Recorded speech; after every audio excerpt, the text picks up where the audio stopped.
আসসালামু আলাইকুম রহমতুল্লাহি ওয়া জাতীয় বিশ্ববিদ্যালয় অনার্স প্রথম বর্ষ পরীক্ষা 2023 23 বিষয় বেসিক অর্থনীতি।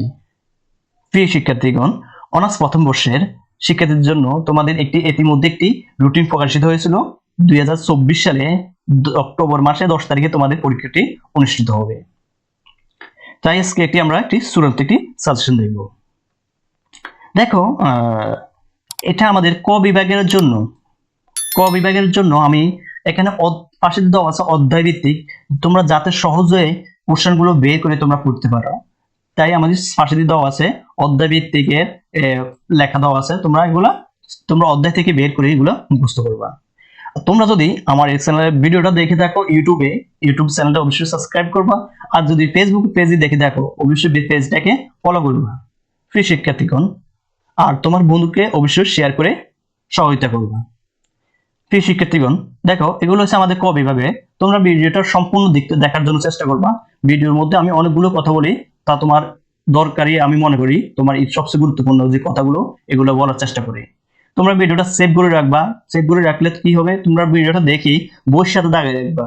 বইয়ের সাথে দাগে রাখার পরে তোমরা ভিডিওটা সেভ করে রাখবা, তখন তোমার দরকার হবে তখনই তুমি ভিডিওটা দেখে তোমার বইয়ের সাথে সম্পর্ক রেখে বইগুলোর সাথে অধ্যায় থেকে তুমি ভিডিওটা প্রশ্নগুলো দাগিয়ে রাখতে পারবে।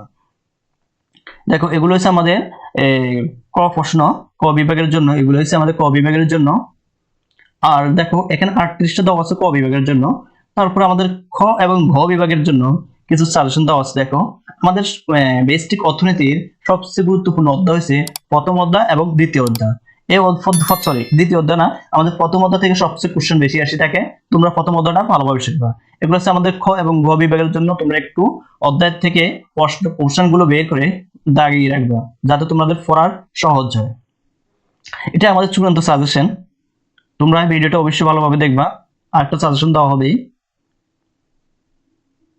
এগুলো হচ্ছে আমাদের খ এবং ঘ বিভাগের জন্য। এখানে দেওয়া আছে 38টা। তোমরা এই 38টার মধ্যে আশা করি তোমাদের কমন 100% আসবে। প্রিয় শিক্ষার্থীগণ, যদি ভিডিওটা ভালো লাগে থাকে অবশ্যই চ্যানেল সাবস্ক্রাইব করবা, আর ফেসবুক পেজে দেখে দেখলে অবশ্যই পেজটাকে ফলো করবা, আর ভিডিওটা অবশ্যই তোমার বন্ধুকে সহযোগিতা হিসেবে তুমি শেয়ার করবা। এতে তোমার বন্ধুও একটি ভালো